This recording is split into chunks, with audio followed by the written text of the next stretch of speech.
Welcome to the Guildford.Games Festival interview sessions. We're at the Boiler Room with Gem and Abbie from Media Molecule. Hi. Hi. How are you doing? So do you want to just give us a little bit of background who you are, what you do? Sure. My name is Abby Heppe. I'm the Director of Live Service for Media Molecule. So I look after all of the teams, that feed into the things that we release in Dreams, our community teams, our feedback and support teams, and our events teams, which work on really cool stuff like the Impy Awards and DreamsCon. Impy Awards are going to be here. I've just remembered. We are using the Boiler Room for... We could cut that, but I just remembered. It's very exciting. Yeah. Very exciting. Oh, no, it is. Really cool. It is. It's such a cool venue and really fun to be able to use like a local space in a sort of digital event. Yeah, very cool. Very cool. What about you, Gem? Cool. I'm Gemma and Abdeen, and I'm the Operations Director and Partnership Director at Media Molecule. So I have two sides to my role. One is looking after the operations, and the other is our outreach. So we do all the external collaborations, like we've just done Ghostbusters. Right. That's very cool. Now, my understanding of both of your roles is you do loads. You do so much stuff. I really don't understand how there are enough hours in the day for you to get the amount that you get done. So I'm in awe of that. But let's start talking about, we wanted to cover kind of more than fun is the title that I've gone with, but essentially looking at using video games for educational purposes and how we can kind of encourage that a bit more. So let's start with the first kind of obvious question. When do you think you should introduce kids to games in your experiences? Oh, that's interesting. So for me, it's quite young. I think we're all fully aware that we learn via play, and I don't know why that stops as we get older. I'm dyslexic, so I find play much easier than just looking at text. My daughter's the same. And so she actually does use Dreams for her homework because she can VO her homework on there. So that's amazing. Doing a passion project like that for her is much easier than sitting down writing everything because she finds spelling extremely difficult. So I think there's the balance, and being a parent of two, it's that getting the balance right. But I think they're games for good. I really do believe that, and I think it's accessible for more people, not just have to study via books. We need to make it easier to get into. Definitely. And I suppose we're suffering from that kind of 80s, early 90s hangover of video games, that's just for nerds and you're not learning anything and it's quite toxic and et cetera, but that's not, you're absolutely right. Why wouldn't we still be learning through play? I should think there are many adults who don't even realise that that's how they're learning. Yeah, and I mean, even in that era, there were so many educational games, remember once like Math Blasters and like Number Crunchers. All the stuff that we used to play at like primary school. Yeah, and even, like when Carmen Sandiego came with like a giant like atlas. And then later it was like Microsoft Encarta. And there's always been a really good slate of educational games. I think there's a whole generation that Mavis Beacon taught to type.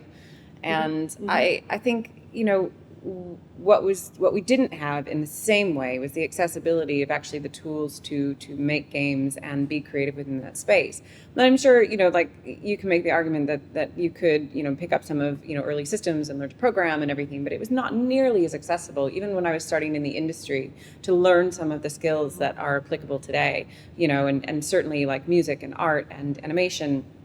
I think that just even the learnings from the games industry that are available online, the lessons, the talks, that didn't really exist in the same way when I was looking to get into the industry. And I think that's what's really special, and that's what I love about Dreams, is like you can sit on your couch in your living room with a PlayStation and make games, make worlds, make art, make music. And step right into other people's imaginations exactly. as well. Like, that just blows my mind. And learn from what other people are doing, and and go on YouTube or Twitch and see lessons that other people have made, and teachings from Media Molecule in the studio, because we do so much streaming and education.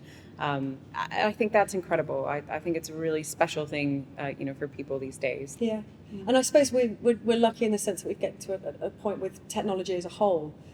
Talking about your daughter, for example, Gem, and just being able to find other ways to do a very traditional, homework. How can I look at this from a way that's actually going to work for me? Yeah.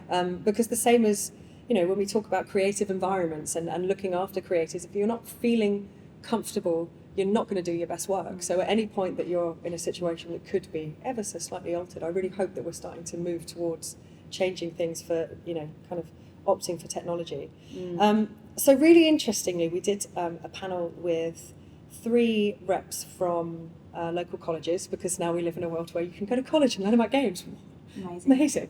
But I asked them what, if there was a game in particular that they would give to students as a first kind of have a go at this and see what you think. It's LBP. Most of them said it's LBP, which, Little Big Planet for me is, Little Big Planet 2, it's my favourite game of all time, and I will quite happily walk into your studio and shout that in front of all of those people because I love it that much. Do you think Media Molecule have gotten to a point where you're actively starting to think about creating educational tools for players, or is it just a natural, kind of ethos that runs through the studio? I think it is the natural ethos. Our whole DNA of Media Molecule is about, play, create, share. That's what we're all doing. And when you're doing the play element into it, and when we saw how schools were using Little Big Planet, it was incredible, way more than we ever thought was possible. And it's a safe zone, and it was, I think it's like 10 million levels are made, and it's like, when you dissect that into how people even took different themes and made it into these amazing worlds, it was quite breathtaking. Yeah. And then with Dreams, it's not just like, Little Big Planet was amazing, but it looked like Little Big Planet, whereas Dreams, you can make it look however you want it to look at. So it just opens that up, and you've got the music tools in there, you've got the animation tools in there, you've got the logic side in there. And even now we're seeing schools use Dreams in ways that we wouldn't have necessarily thought about. And I love that they're pitching to us, and then we can go, cool, we've thought about this, but how about that? And yeah, it's just naturally... It's great, but I suppose that's the end result of putting the tools in the player's hands. You can do whatever you want, go with it, and you're... I suppose there's no way of ever knowing every single thing that people could potentially come up with, because everyone's going to pull a slightly different thread and start kind of running with that. Oh, I love it. So what would be, can you think off the top of your head, the most astounding thing you've seen a young person, and young can be frankly anything younger than us. Yeah, I was going to say, we don't collect all the data on people's age and everything, but it's got to be that communication one. Which one? The sign language one. Oh yeah, that was really cool. So there are a group of people who make educational tools within Dreams. So there was one game that was really cool, which is Binary Bash, which is teaching basically teaching binary through a really interesting, like very cute, very sort of Nintendo-y looking game where you're sort of doing the math in your head and using like a monkey to pop these boxes. It's pretty cute. Awesome. And then the one that Gemma's alluding to, someone's done one that, basically shows, ASL and how that matches up against, I think actually a couple different... Yeah, there was one that was, someone made it because when they were having play date, I think one of their family was deaf, and when they had play dates, they left out, they couldn't communicate because not many people know sign. And so they made a keyboard that you could type, and then that did the sign in the hands. And so they actually had to sit there and have that play date around that, so that they felt they would. It was just a bit bored because it was just amazing. Yeah, that's and I think when you see that, it was just incredible. And yeah. One of our designers has made a bunch of games with his kids where they sort of narrate, and he builds the game alongside their sort of narration, and they direct the story, and that's very sweet. I think one of the coolest things that I saw this year, we've been really doing these collaborative events in Dreams with the community. So we are making events with people from all over the world, and there was one that we had wanted to do but we didn't, just for time and team capacity, which was like a music festival. And actually our community did it for us this year, and it was this incredible, took place in Dreams, but they had stages all over the world and musical acts from community in it, and it felt like you were there at a music festival. And people contributed their tents, and you could go into an area with all the tents, and it was an arcade, and it was so big, and it was so I know what goes into doing those on our side, but so to actually see a small team of creators within Dreams make that and bring so many people into it, it was really exciting. And that's a kind of, I love those projects because it's very intimidating if you just sit there and you're like, oh, do I have to make a game? Where do I start? And so to actually have something to be able to contribute a little piece to is such a nice step along that pathway to learning how to make more things, how to make bigger things. Absolutely. Yeah. And I guess kind of harking back to some of the conversations that we've had previously for the festival, it seems that as children we pick up video games and we play them our way anyway. You know, if we're playing with an older sibling or with a parent, you know, my brother and I, for example, would use Atari space games, but we'd just use the bit where the ship was flying through space on the screen, and then we'd turn the room into a spaceship, and this is where we're looking out into the world through the screen.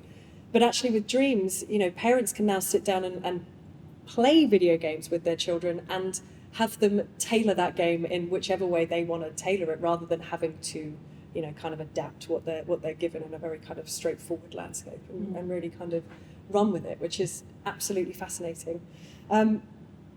So talking about Media Molecule as a whole is a very kind of, it's a family vibe, and with that comes, you know, a very kind of family inclusive space, and everyone's kids are welcome and all of that kind of stuff.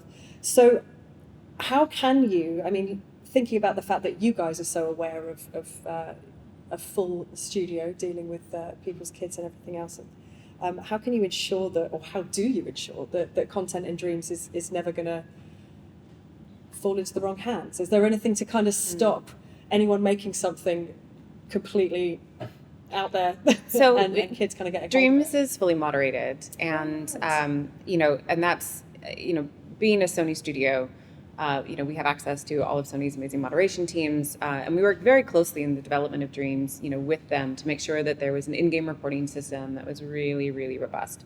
So, you know, that has worked really well for us. UGC games that pre-moderate, obviously, because that creates an incredible barrier to actually publishing and creating things. But our system with them works really well, and we have very good lines of communication with them, and we're always interested in how can we improve this? Is this working well? You know, and thinking like of what we could do next that would be helpful, or that would make it easier for them and more understandable for the moderators who get reported content in Dreams to make the right decisions. Yeah. And I think, you know, that's an area that, you know, we and Sony take very seriously, and we make sure, you know, when we're curating, you know, when we're doing these events, like obviously we are checking over all of that content ourselves. We are making sure that everything in there is appropriate to our age rating. So it's a big undertaking, but, you know, it's something that, like I said, we take really seriously. Yeah, vital, absolutely vital. And that's it, you know, I guess we'd never want to be in a situation where something that is shared via any one of our platforms puts someone off, you know, whether that's a parent being put off video games, whether that's a kid being put off video games. Yeah, for sure. Wow, it must be a hell of an undertaking anyway, though. It's amazing. It's a tricky space because, you know, there are certain, you know, regulatory agencies in the games industry, you know, that work to make that a better space, that work to sort of bring parents into the conversation, you know, but certainly like UGC has changed so much in the last few years, maybe the last, you know, 10, you know, where it's become really to the forefront of the industry, and so many kids are involved in it because it's brilliant. It's like you can make games the way that you want to play games. You can really have that freedom of expression and creativity, and I think creative gaming is huge. But yeah, it really comes with a lot of deep thought about how we connect people, about how we allow them to connect to each other, you know, about what's permissible, you know, especially globally, where we don't have, you know, always the same standards of what's appropriate for you know, specific age groups. So, and I suppose various cultural differences in what's okay and what's not, and and so, you know, I think it's a space that lots of companies are you know, navigating, who, you know, are in this sort of creative gaming area,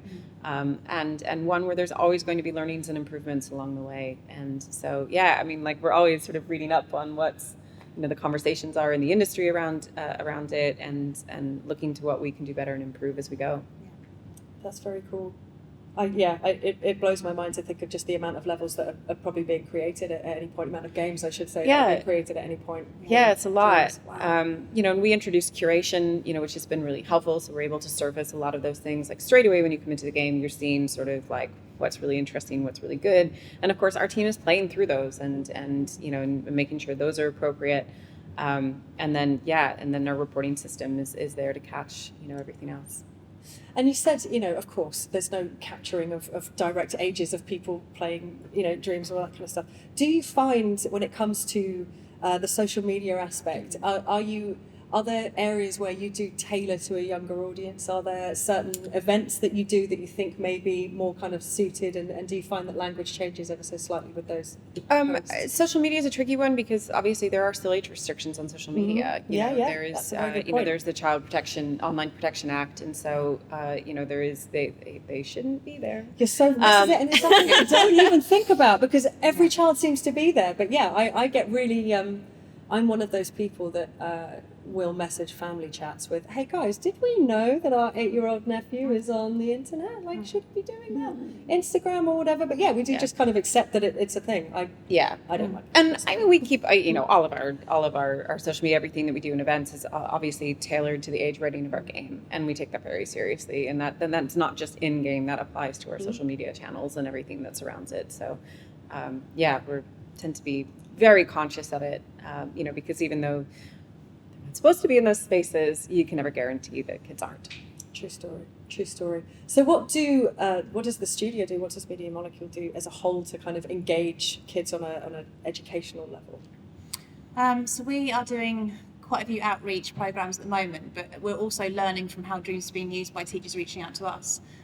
So within MM, we did a collaboration with Guildford.Games with Innovate Her, and that's in the studio pre-COVID. And then we are working with the university in Portugal, and they've just done a game design degree in Dreams.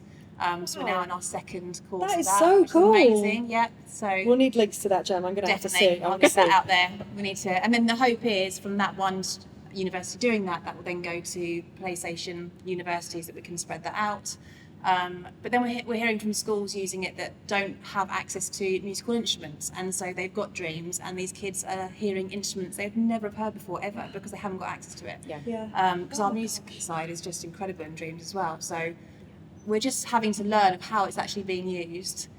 With our age rating, we're mainly for secondary schools and above, and we've got quite a lot in the pipeline coming up, future plans as well. Yeah, it's great.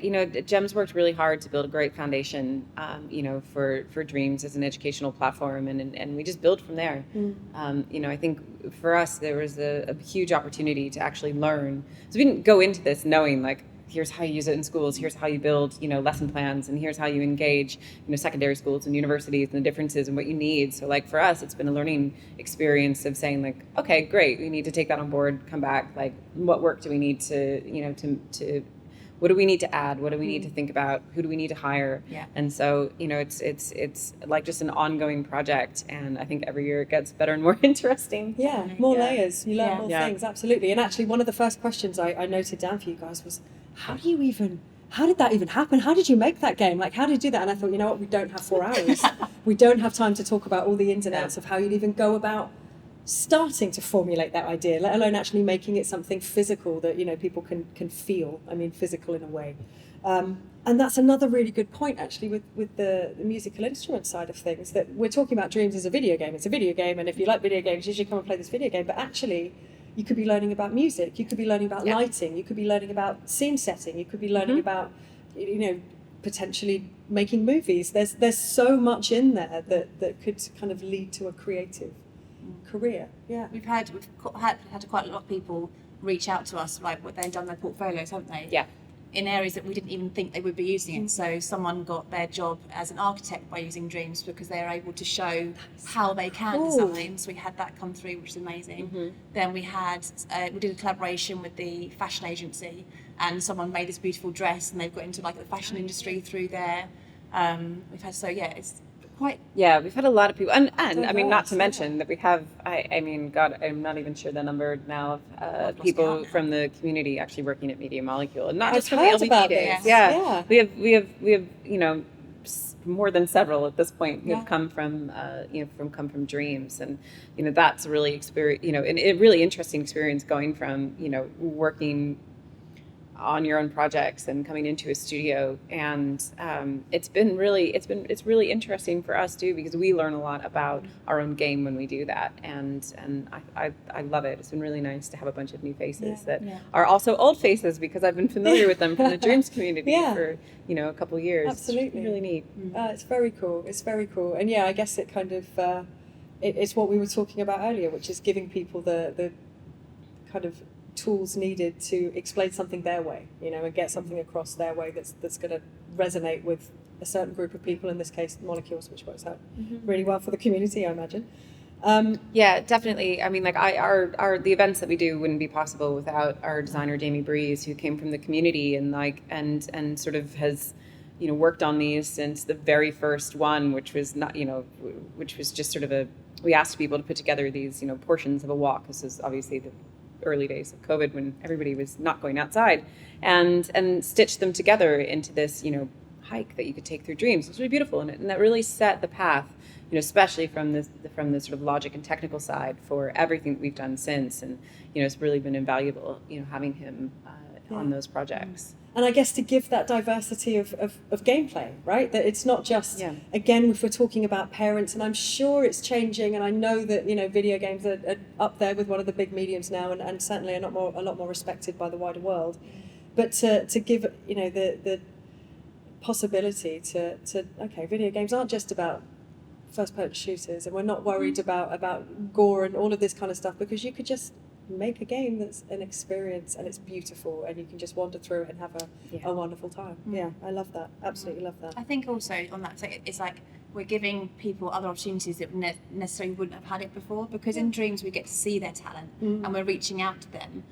So we've got we've been able to extend our diversity quite a lot, because you haven't got to come through a formal interview, or you haven't, sometimes we don't even speak to the person because having a conversation would be too much, but we can do it through email and everything like that. But we see their level of creation is phenomenal. So we've got quite a few contractors now that we haven't actually spoken to, because that would have been way too much for them.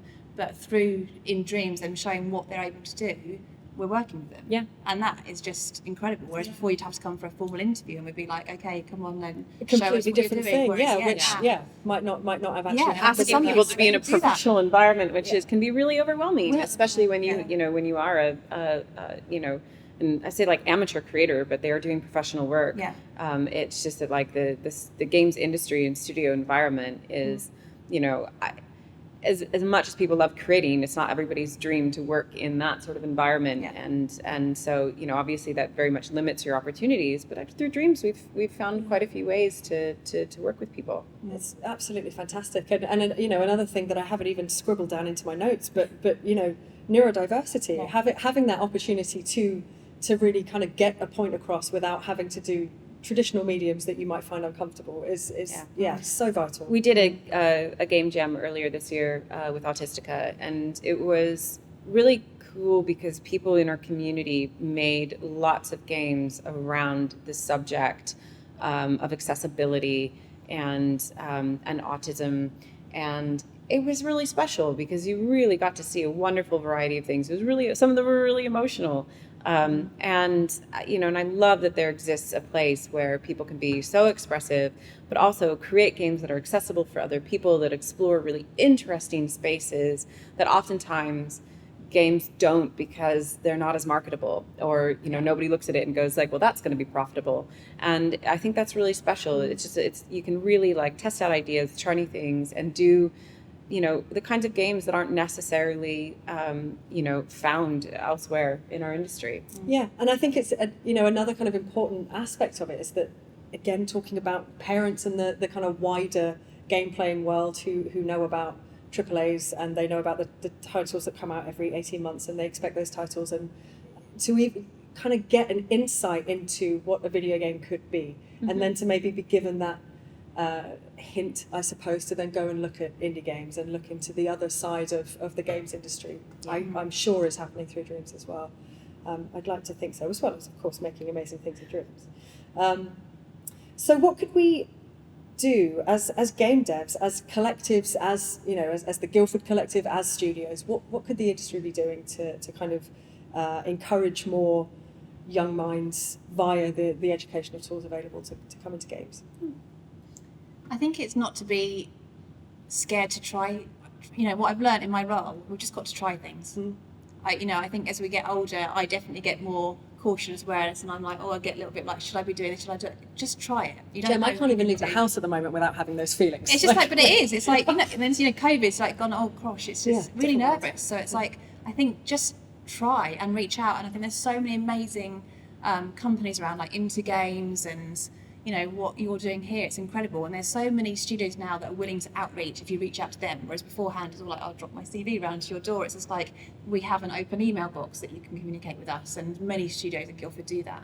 And just looking at what's on your doorstep and just encouraging them to be better. Like whenever, Abbie will go to me, if I pitch an idea to Abbie and she goes, well, how can you make that better? It's just like pushing yourself to I'm going to start doing that. It's like, watch out, guys. How can we make that better? How do you make it better? Because sometimes you just try and get something out. It's like, actually, okay, let's take that step back. How can we do that? Yeah. What's the next level? Yeah. And I think, especially somewhere like Guildford, where, God, there's so many game studios here. When I talk to people who aren't involved in the Guildfords, into the sort of Guildford game industry, like, it does? Really? Right. And it's so, and that's the sort of mindset that kind of, I'd love for people to realize, like, actually how amazing the scene here is, how many studios there are, what opportunities that means, and what opportunities that means for careers in education, because there are lots of schools in the area too, and what an opportunity to have so many like really world-class studios all in one space, and I think that represents an incredible opportunity. Yeah, that's such a good point actually, because when we started communicating with some local schools and we went to their career advisors, even in Guildford, they weren't actually putting games as a career path. And you're like, it's right on our doorstep. Hang on a sec. Yeah, what's right here? Yeah, exactly. exactly. Yeah. So I think actually being more proactive in getting involved in the schools and finding out, why aren't you doing, like, is there an actual reason you can't do that, you're not doing it? We, obviously pre-COVID, we were having once a month schools come in and seeing the place, and then we actually got to the point going, that's really great. And the kids will go back to going, right, Mum and Dad, I want to be in the games, and they still don't really understand. Like, I know when I said to my mum, I'm going to be in games, and she was just like, okay, because she didn't really understand. Okay, off you go. Sure you are, babe. Yeah, but then now we actually invite parents into the studio, so they can actually see, okay, there's a career path in here, and it's not just them sitting playing computer games. They're not just coming It's back an and saying, actual the pink carpet, I want to work something that has a Exactly. pink carpet. Yeah, exactly. There's more to it. I did a talk for a college in the US recently, and one of my friends is a professor there, and he followed up with me after it, and I was like, well, what? I'm doing it virtually, so it's very hard to see the sort of reaction. It's like, well, how did that go? What was it like? And he's like, oh, well, the kids are obviously, like, they're into the idea of working in games. He's like, but actually it was really important for a few of the professors and older, because they had never pushed people into that career path or even thought that would be a good idea, and actually it helped them go like, oh, it's not like there's lots of opportunity, like this is about art and music and animation and all of these other things, and I think it sort of opened their minds that games are maybe not their preconceptions about what that is, and there's a lot more to it, and a lot of opportunities, and a lot of really amazing things being made in that space. And that was really nice to hear, because I think it is about changing a mindset, especially for an older generation, that games are a really valid, really interesting place and opportunity. And a place for success ultimately. It's not what it's all about, but of course, there's that element. I think we're definitely getting to a point where, and again, it's all of this cultural stuff that's happening tends to come up in these interviews a couple of times. But the Devolver news this week, where we saw them, floating 950 million on UK, and then that's not just the highest amount for a games company. That's the highest amount ever. And then suddenly people must be like, hang on, never heard of Devolver. Wait a sec, the wider world isn't even going to know that games like that exist, and yet this is how big it is now. This is how much it's kind of creating from a monetary point. But I think that comes down to the whole, I think we actually spoke about it last year as well, how you can't be what you can't see. It's that, I've never forgotten that sentence when I got told that, and it's so true. It's just like, that's why doing events like, what you do here is incredible, and it's like showcasing all the different pathways into games. It's not just one pathway. You don't have to go to like school, college, university. You can be going through the community, you can go through work experience. There's so many different ways in there. You can build a portfolio without having a specific educational background. Like that, you can build that portfolio outside of getting a degree in something completely unrelated. Absolutely. And actually that adds to the kind of wider ecosystem of game making, which is just amazing. Again, something that I may have mentioned is a lot of my pals who are game designers have maths degrees, and that's how they started out, and now they're amazing at balancing, and that's where we go, because they don't have math degrees, but they're also incredibly creative that may not have come out when they were, dealing with spreadsheets and, that kind of stuff. I don't like maths. I should. I don't. And actually it raises another point, which I think is really interesting, which is that even doing this, we notice that there's a real fear for devs to say, okay, yeah, I'll come and sit in front of a camera, have a chat. Like, it is terrifying. And I wonder, guys, I wonder if that is adding to what they want me to go and speak at my uni. Oh no, I've got nothing to say. That I don't think I've actually done something good. I don't think I've ever done something viable. And maybe we need to make sure that devs are understanding that what they're doing is witchcraft to the wider world, and it's really interesting, and we should be talking about it.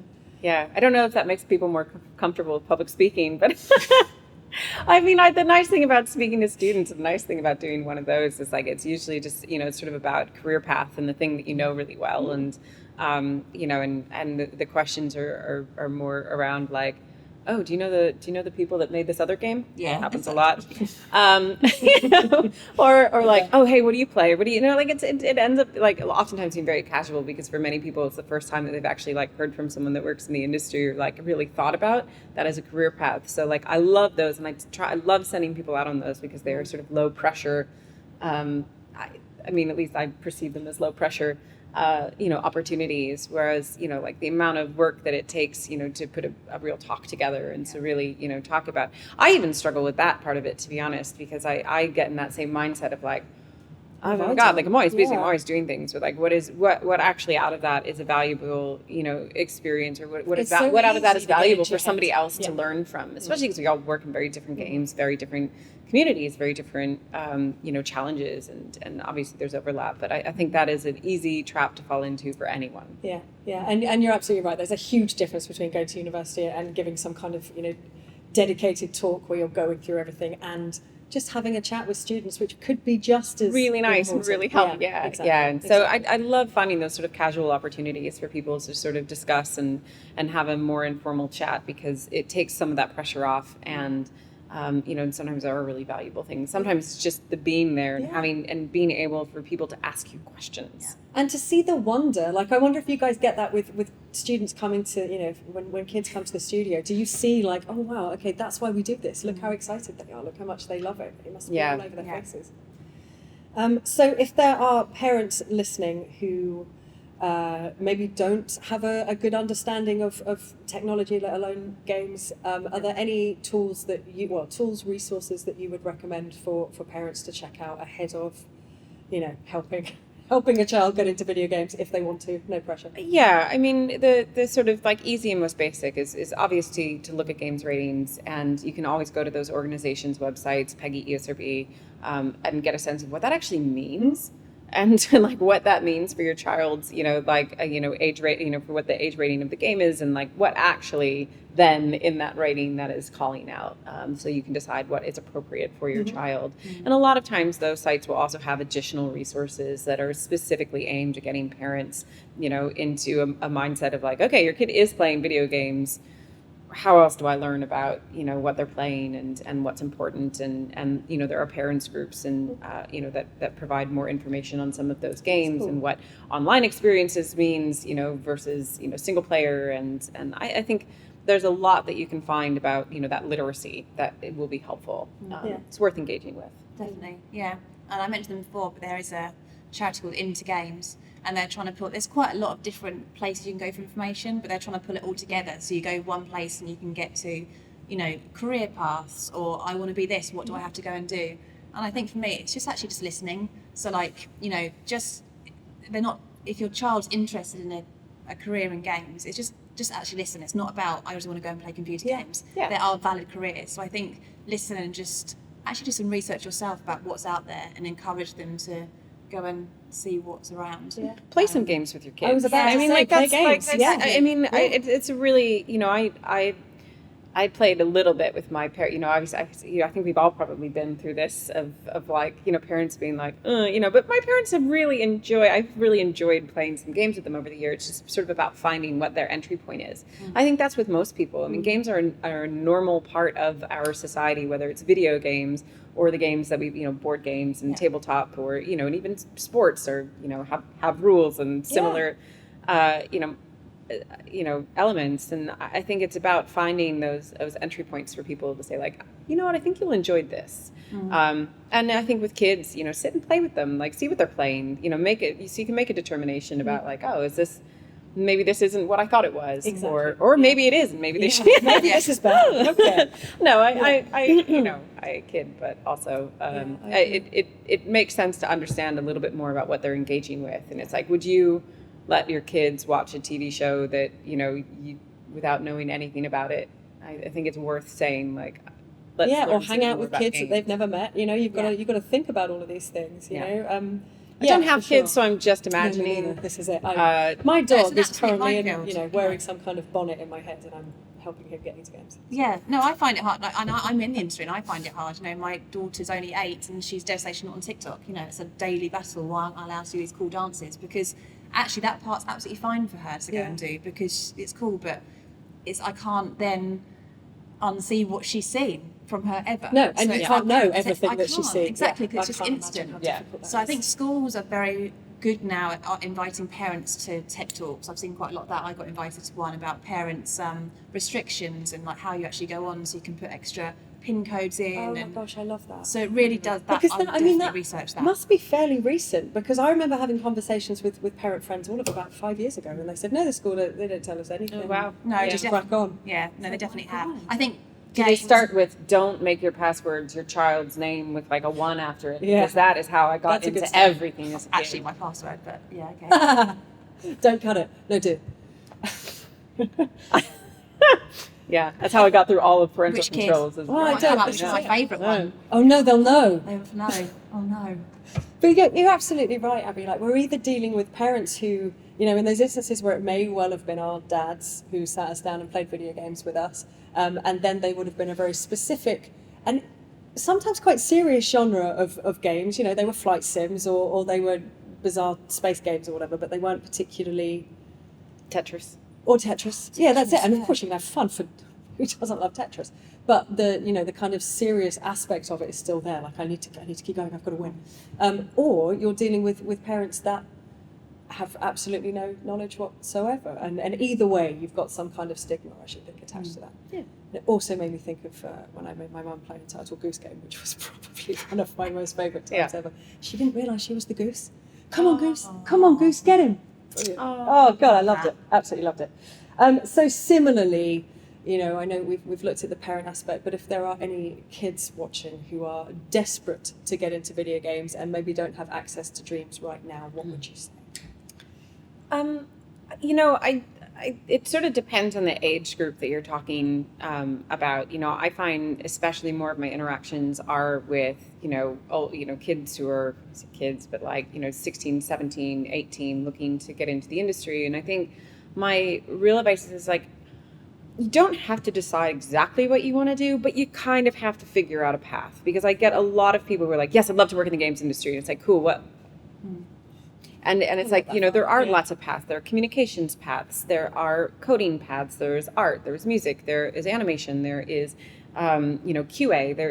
There's production. There's so many avenues, and they all do require very different, skill sets. And there is some overlap between. And there are people who are, sort of multidisciplinary. But like, you do kind of have to do something and want to do something and be passionate about an area, whatever that may be. For sure. So if making things is a start to that, there are tons of free resources online. There are tons of opportunities to see talks, to learn, to engage with people, in the industry. There are people you can follow on Twitter who are very communicative about, what they do.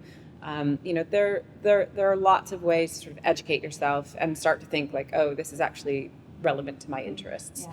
And I think that's one area where I try to say like, well, what, great, it's a big industry, there's lots of opportunities, but like, is there anything that actually you think like, this is what interests me about it? Yeah. That makes sense. Gemma, anything to add? I think just like there's so many holiday camps now, so many holiday camps. So when you're on holiday and there's really look at what's around your area. Because I know there's quite a few coding camps in Guildford and Woking now. That's cool. There's so many resources out there to go and check out. I think you do have to be proactive.